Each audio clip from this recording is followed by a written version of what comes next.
ही व्यवसाय चालू केल्यापासून फ्लॅट घेतला, गाडी घेतली, अजून एक रिक्षा, मुलाला गाडी घेऊन दिली. बर हो, मुलाचं लग्न केलं. 20 लाखाचा घेतलं. सोनं मोडून ह्यांनी केलं ना हे, मग मी ह्यांना भांडायचे, माझं सोनं बी घालवलं, धंदा बी नाही होत, मला रस्त्यावर आणून बसवलं, असं म्हणायचे ह्यांना.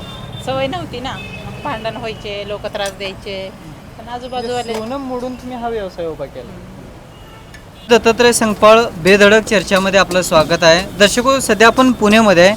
पुण्यामधली वेगवेगळी स्टोरी त्या ठिकाणी आपण करत असतो. एक महिला आहे, त्यांचा व्यवसाय आहे. काय नाव आपलं? माझं नाव स्वाती शिंदे. हा कोणता व्यवसाय आणि याची सुरुवात कधी झाली? हे अंडा राईसचा व्यवसाय आहे.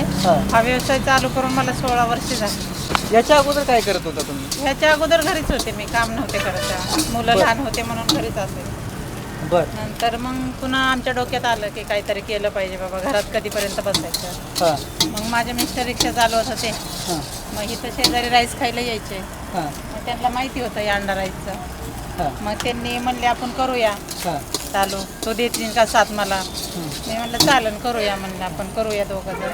मग आम्ही चालू केलं. 2013ला आम्ही चालू केलं. या ठिकाणी कोण कोण काम करता तुम्ही? 3 जण काम करतो आम्ही, मी, माझं मिस्टर आणि मुलगा.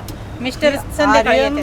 तुमच्या स्टॉलचं काय नाव व्यवसायाचं? आर्यन अंडा बुर्जी सेंटर. आर्यन अंडा बुर्जी सेंटर. आर्यन मुलाचं नाव. 12 वर्षाच्या अगोदर तुम्ही हे नाव ठेवलं होता, त्यावेळी तुमचा मुलगा किती वर्षाचा? तो तेव्हा लहान होता, तेव्हा आम्ही दोघंच करायचो. मी सकाळी 12 वाजता चालू करते, रात्री 12 पर्यंत असते इकडे. रात्री 12 वाजेपर्यंत. काय काय भेटतं, काय काय आपल्याकडे? अंडा राईस भेटतो, अंडा बुर्जी, ऑमलेट, बॉईल अंडे, बॉईल फ्राय, हाफ फ्राय आणि बॉईल बुर्जी, बरेच आयटम आहेत. म्हणजे आता राईस किती किलो जातो आहे आपल्या इथं? राईस माझा 25-30 किलो जातो. 25-30 किलो. माझं शिक्षण काहीच नाही झालं. काही नाही. अडाणीच आहे, शिक्षण नाही झालं. शिक्षणच नाही का?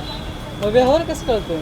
व्यवहार कळतोय, व्यवहार कळतोय. काय ह्यांनी शिकवले की मला व्यवहार तर वाचता लिहिता नाही येत, पण हिशोब सगळा येतोय मला. धंदा टाकल्या पक्का आहे. हो.